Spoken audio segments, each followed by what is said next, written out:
हरियाली तीज के दिन जरूर पढ़े व्रत कथा। एक बार की बात है जब भगवान शिव माँ पार्वती को उनके पूर्व जन्म के बारे में याद कराते हुए कहते हैं कि हे पार्वती, तुमने मुझे पति के रूप में पाने के लिए हिमालय पर कठिन तपस्या की थी। यहाँ तक कि तुमने अन्न और जल के साथ साथ सर्दी, गर्मी, बरसात जैसे सभी ऋतुओं में बहुत कष्ट सहा था। तुम्हारी तपस्या देखकर तुम्हारे पिताजी पर्वतराज बहुत दुखी हुए थे। तब एक दिन नारद मुनि तुम्हारे घर आए और उन्होंने तुम्हारे पिताजी से कहा कि मैं भगवान श्री हरि विष्णु के भेजने पर यहाँ आया हूँ। विष्णु जी आपकी पुत्री की तपस्या से बेहद प्रसन्न हुए हैं और वह उनके साथ विवाह करना चाहते हैं। तब नारद मुनि की बात सुनकर तुम्हारे पिताजी अत्यंत प्रसन्न हुए और उन्होंने नारद जी से कहा कि वह विवाह के प्रस्ताव को स्वीकार करते हैं। यह सुनते ही नारद मुनि भगवान विष्णु के पास आते हैं और उन्हें सूचित करते हैं। फिर भगवान शिव माता पार्वती से कहते हैं कि जब तुम्हारे पिताजी ने यह खबर तुम्हें सुनाई तो तुम्हें काफ़ी दुख हुआ, क्योंकि तुम मुझे पति के रूप में स्वीकार कर चुकी थी। इसके बाद तुमने अपने मन की पीड़ा अपनी सखी को सुनाई।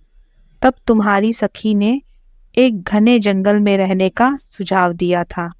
उसके बाद तुम बिना किसी को बताए वन में चली गई और जंगल में मुझे प्राप्त करने के लिए तुमने कड़ी तपस्या की। जब तुम्हारे अचानक लुप्त हो जाने की बात तुम्हारे पिताजी को पता चली तो वह बेहद चिंतित हुए थे। वह सोचने लगे कि इसी बीच अगर भगवान विष्णु बारात लेकर आ जाएंगे तब क्या होगा।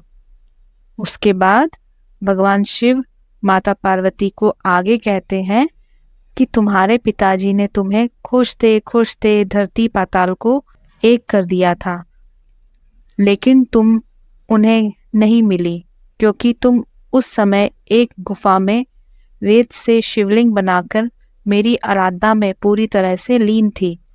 तब मैं तुम्हारी तपस्या से प्रसन्न होकर तुम्हें मनोकामना पूरी करने का वचन दिया था।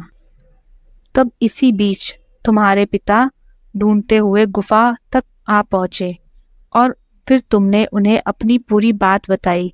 तुमने बताया कि तुमने पूरा जीवन शिव को अपने पति के रूप में प्राप्त करने के लिए ये तप किया है और आखिर वह तपस्या सफल हो गई। फिर तुमने अपने पिताजी से कहा कि मैं आपके साथ घर नहीं चलूंगी जब तक आप मेरा विवाह शिव से नहीं करवाएंगे।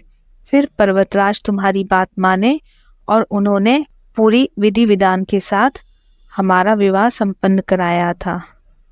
तो ये रही हरियाली तीज की पूरी कथा। हरियाली तीज के दिन इस कथा को जरूर पढ़ें, तभी आपका व्रत पूर्ण होगा। ओम नमः शिवाय।